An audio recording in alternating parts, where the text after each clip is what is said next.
Okay, thank you for coming here today, Pam.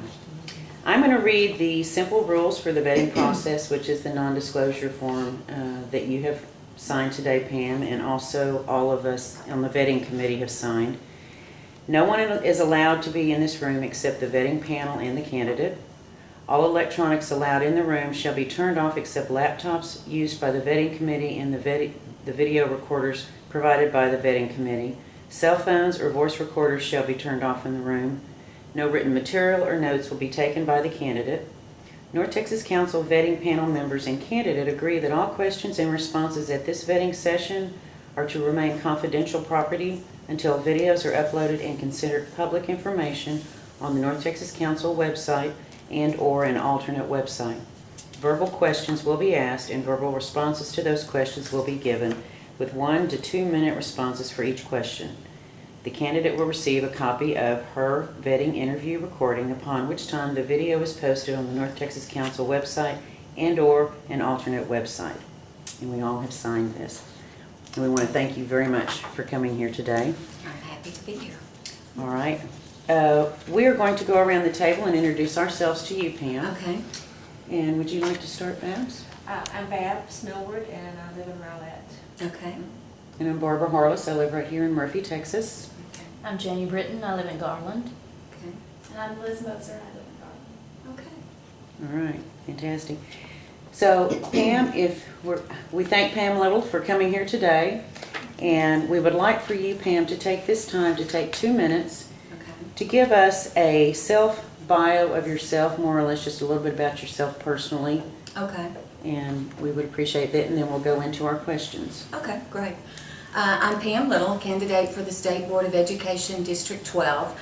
I'm a fifth-generation Texan, daughter of a World War II veteran, and grew up in the very conservative area of Bryan College Station with the military influence of Texas A&M. My husband and I have been married 39 years as of last weekend. We have 2 children. They're educated in the public schools of Plano and McKinney.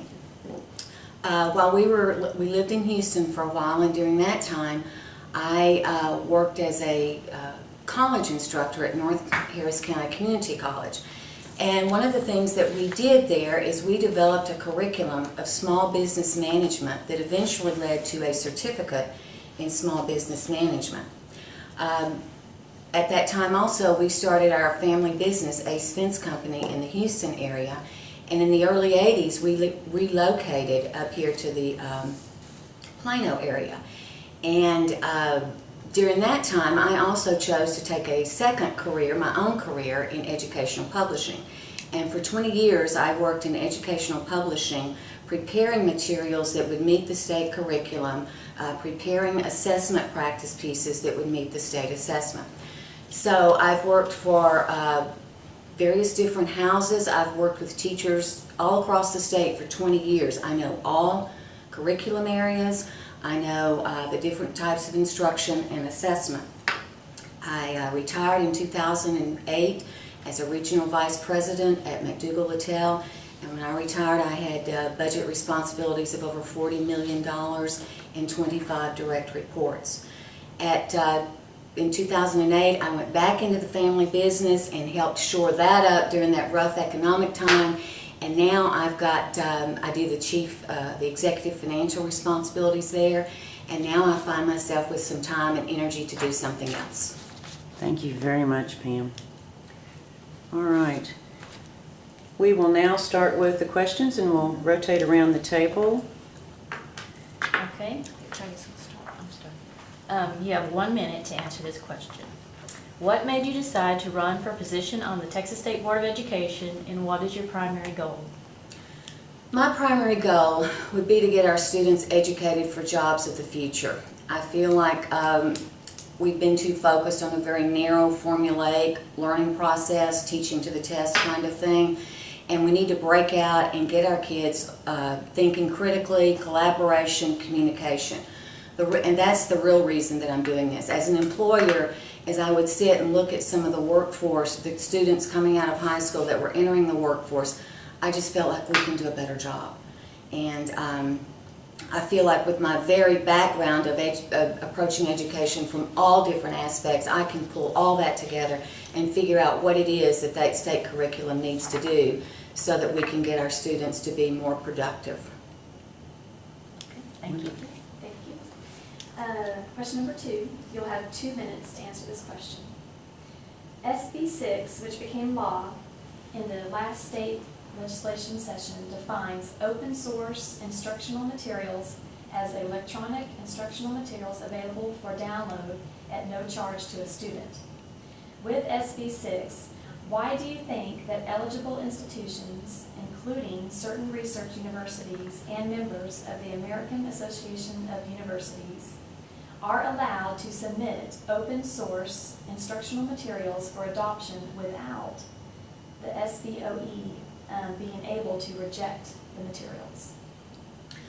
Why do I think was part of this? Why did the Senate do that? Is that the question? Yes. Okay.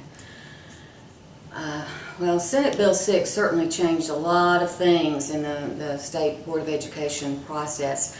As to what their motivation was behind doing that, I don't know that I can speak for that. I was a little surprised that that happened. My concern is that just pretty much opens it up into anything a district wants to use, they can use. And I think that's a little dangerous. I think there needs to be some sort of process that goes through some type of process. A big concern I have is the quality of materials, you know, the content in addition to the quality. The only thing that I can think of is that maybe the reason they did that would be a cost-saving mechanism, because open source are things that you don't have to pay for, and maybe that was their thinking behind that would be a cost savings. Other than that, like I said, I was really a little surprised about that would be their only motivation for doing something like that. So. Okay. Okay, thank you. This question, you have 2 minutes to answer this question. With passage of SB 6, local school districts will be given their own allotment of funds and more flexibility to purchase textbooks, open source instructional materials, and computer equipment, as well as pay for salaries and training of technology personnel with less oversight by the SBOE. Do you see this as a good thing? If yes, why? If not, why not? I'm going to have to answer that one sort of a yes or no thing. One of the ways I see that as being a good thing for the districts is I think teachers will take more ownership and interest in evaluating the materials. What I would see is when I was working with the publishing company is the teachers, what the process that would happen is the state board would say pick 5 programs that they felt like met the state TEKS, and then the teachers individually would choose an individual program. And what I felt like was happening with that is the teachers weren't really putting that much care into it. It was like, oh well, just pick one, they're all kind of the same. And they weren't really going and doing a lot of individual evaluation. So I hope from that standpoint, where they feel like that it is their money that they're spending, that they will do a more diligent analysis of these materials and hopefully look for the quality in them, because they were all very different. And hopefully that they will look for more quality in them. I am very concerned that the downside of that is I feel like, and with my background in publishing, I feel like what may happen here is the publishers may not put the money into developing products that they used to, because they're not going to be taking the big bucks out of the state that they used to. So I feel like we've got to be very careful of what are the publishers going to bring in now. Are they just going to go pick some old product off of their shelf, put a few Texas labels in it, and throw it in here? Whereas before, they would go to a lot of extra diligent work to develop a program that was really to meet the Texas standards and to meet the things that Texas was encouraging their students to teach and to learn. So those are my thoughts on it. Great. Thank you. All right, Pam, you're going to have 1 minute on this question. Thomas Ratliff was an active lobbyist when he ran for State Board of Education, but this information didn't come out until after he was elected.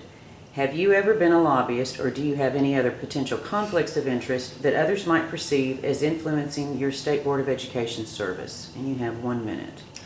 I do not have any conflict of interest. I know there were some people that were concerned because I had been with a publishing company that I would be lobbying for the publishers.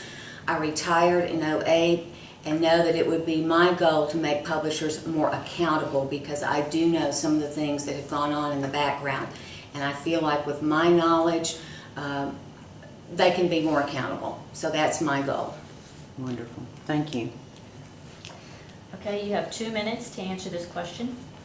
Education Week, June 2010, states that Democrats and some Republicans, including Texas State Senator Kel Seliger, plan to push bills in 2013 that will rein in SBOE authority or abolish it altogether. This is not just a Texas issue. In Iowa, Republican Senator Brad Zahn introduced Bill number 2371 to eliminate Iowa's Department of Education and State School Board. This bill moves authority to regents and councils that are unelected and unaccountable to the people. What are your thoughts on this, and what will you do to keep the authority of the elected SBOE? One of the reasons that I'm running is I feel like we need some new blood on the state board, and I really would like to get back to a trusting relationship with the legislature. I have seen, in watching for 20 years, observing the state board, I have seen the power, the control gradually taken away from them. And I don't think that's the right thing to do. I think we need to get back to trusting the state board. For one thing, with the permanent school fund, which is a constitutional, that the State Board of Education was created by the Constitution to oversee this permanent school fund. Part of my concern with this would be is that these groups may be trying to get control of the permanent school fund, which I heard just last week is something like a $26.9 billion, B with a B billion dollar fund. And I would fight very hard to retain control of the State Board of Education to oversee that fund and to oversee the curriculum. I feel like the State Board needs to just provide the framework and then let everybody else build on top of it. But that framework is important, and I would do all that I could to maintain that control. Thank you. Okay, number 6. You have 2 minutes to answer this question. What 3 pieces of legislation related to education would you like to see pushed in the upcoming legislation session? What 3 pieces? Let me think about that just a minute here.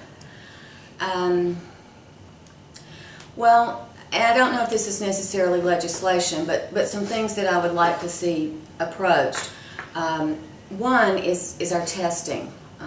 We've got to get a more realistic test. I'm all for accountability and understand that we have to have accountability. But we need to get a more realistic test that measures accountability.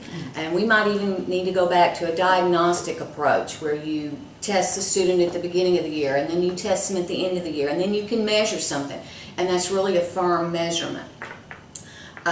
So testing would be one area. I'm also wondering regarding the testing, there is one company, Pearson Testing, that seems to keep getting the state contract year after year after year. And I think by the time they finish with the new STAR test, they will have taken out over $500,000 in testing, dollars for testing.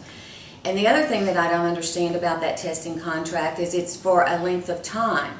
So Pearson got the contract for 5 years. And so now we're changing to the STAR test. So that means that Pearson's going to have to do more work so they can come in and charge more money.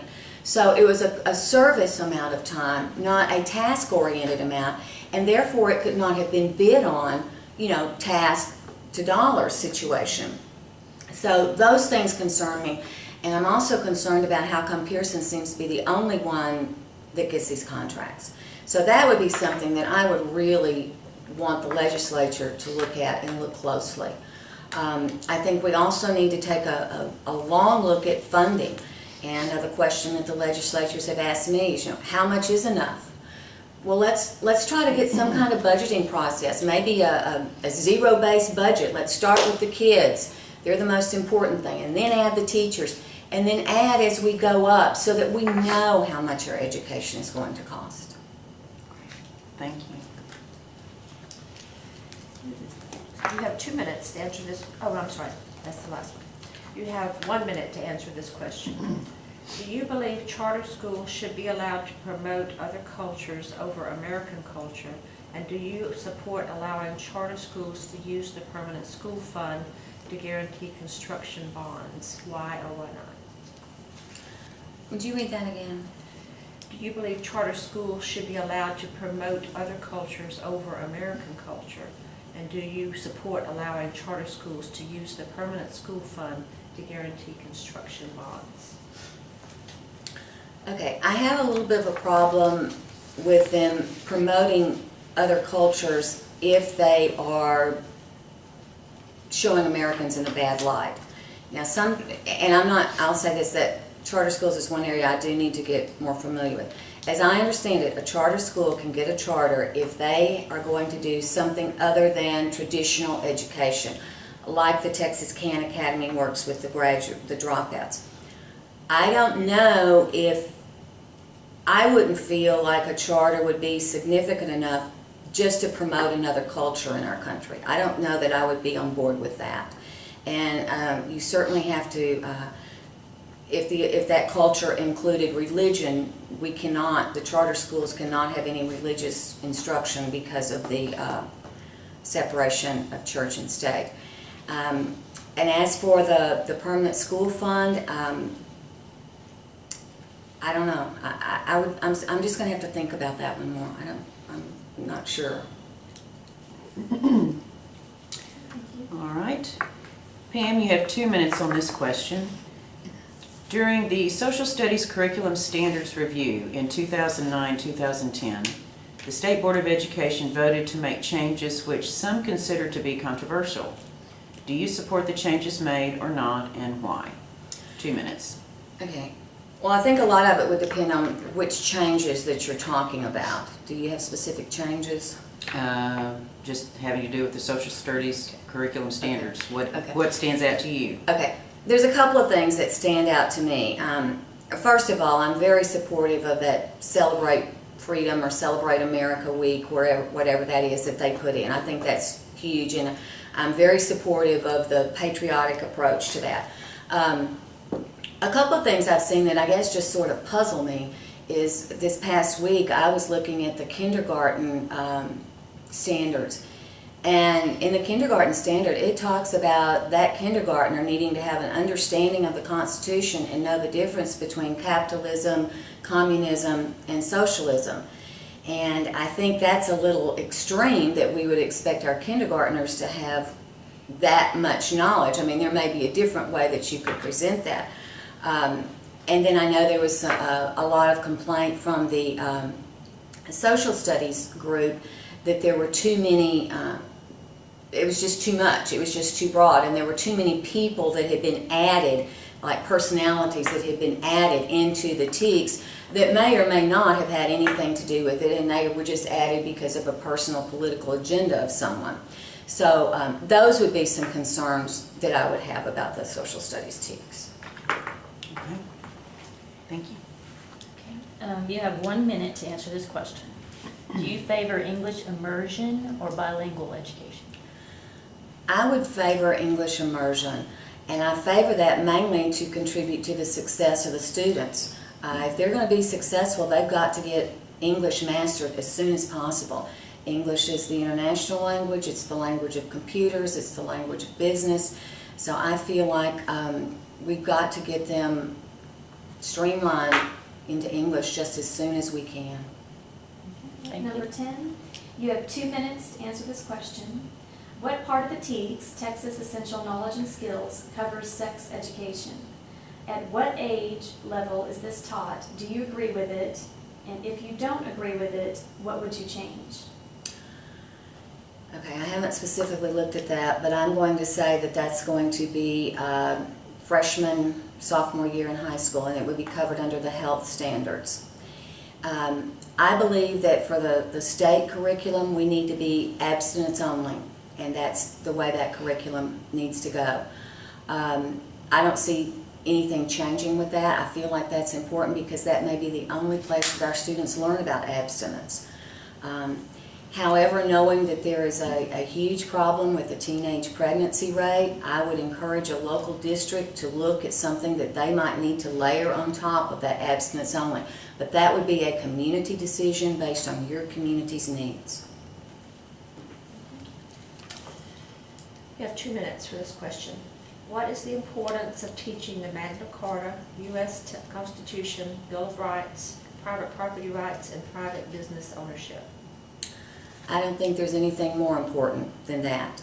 My background is social studies, and what I would really like to see social studies teachers move to doing is what I'm going to call making connections. When you mention the Magna Carta, when they're teaching the Magna Carta, they need to make a connection back to the Declaration of Independence. They need to make a connection back to the Constitution. When you're in world history and you're talking about the French Revolution, connect to Thomas Jefferson. There's all kinds of opportunities to do that. The 8th grade is where they teach the Constitution and the Founding Fathers and that's that part of the curriculum. But, well, I guess they get a little bit of it in 5th grade. But we've really got to re-emphasize that more and more. And one of the things that I would like to see us get back to and get embedded in our curriculum is a work ethic, entrepreneurship. Those are the things that built this country. And I feel like today our kids just accept it and take these things for granted. And that should not be. So I'm very supportive, and especially from being a small business owner, I don't particularly like it when Uncle Sam keeps coming knocking on my door wanting things that are, I don't think he needs. I better hush. I better be quiet. Okay. Pam, you'll have 2 minutes to answer this question. Several North Texas superintendents representing the North Texas Regional Consortium recently sent a letter to the State Board of Education and the governor with concerns about standardized testing. In the letter, they discussed, quote, relentless test preparation and boring memorization of facts. Do you agree with the low opinion of memorization, which is sometimes called drill and kill, that is common among many educators? And if yes, why? If no, why not? I think there's a place for drill and kill, and that's the entry level. If you're familiar with Bloom's taxonomy, drill and kill is what's going to be at that lower level. But we've got to be sure that we move up that ladder. And my goal would be to get them into that little triangle of Bloom's taxonomy at the top, where there's more critical thinking. I think sometimes the drill and kill just, I don't know, I think it starts to bore the students. And right now our students are, we're in a real situation right now where we're going to have to start meeting our students where they learn, and that is technology. And sitting and doing worksheets is not going to do it for these kids. So we're going to have to move out of that and find other avenues to meet them where their learning style and their learning ability is.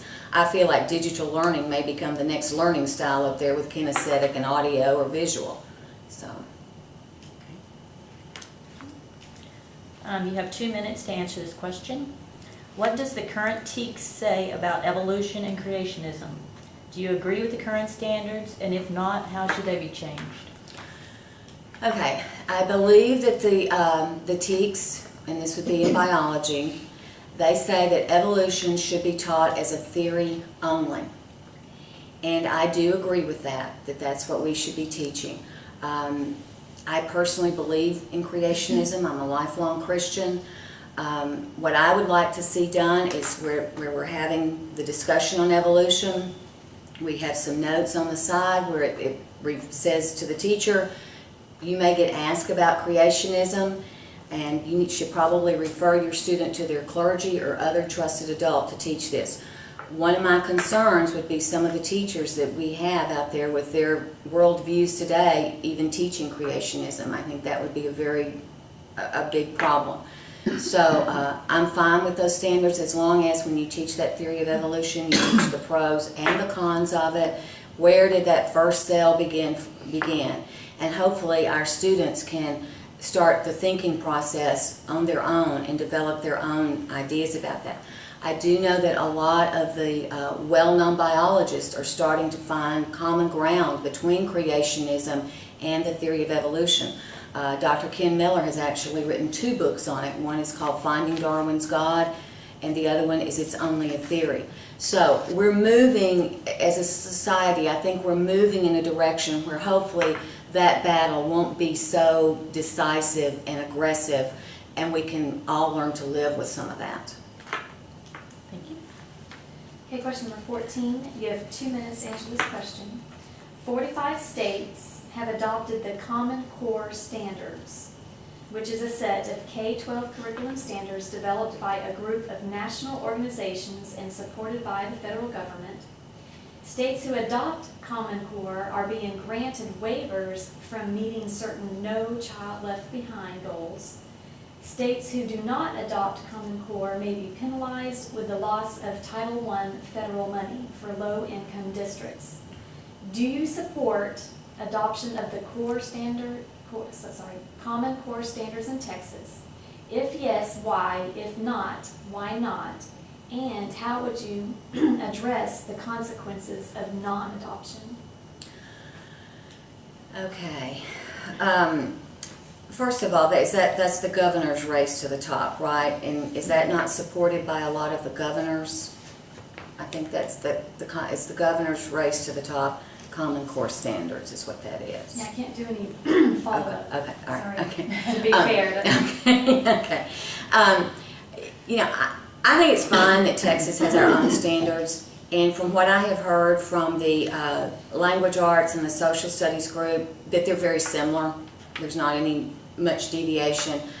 I have heard just recently, though, that the Common Core Standards are more rigorous in math and in science, and if that is the case, then that could be a problem for us. We need to be sure that we go back and look at our math TEKS and look at our science TEKS and be sure that we're getting the rigor built in there, because, as you said, one of the downfalls is going to be is, 2 or 3 years down the road, after these school districts and states have been involved with this and we begin a measurement process, where is Texas going to fall? If we fall to the bottom, then we're going to have some problems.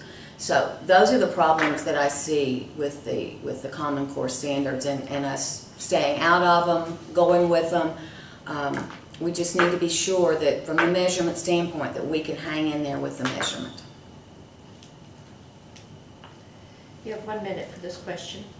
Should all history and government courses be required to reinforce the factual differences between a pure democracy and a pure republican form of government?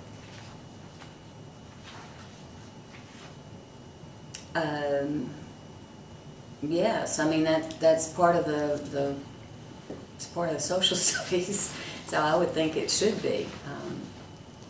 Whether it's a pure democracy, although there have been very few pure democracies, but the Republican democracy. But yeah, they should. Yes. Okay, Pam, you have 2 minutes to answer this question. Are alternative sexual lifestyles such as homosexual, bisexual, and transgender included in the text? If so, at what grade level and in what course subjects, for example, English, science, or social studies? And do you agree with the text on this issue?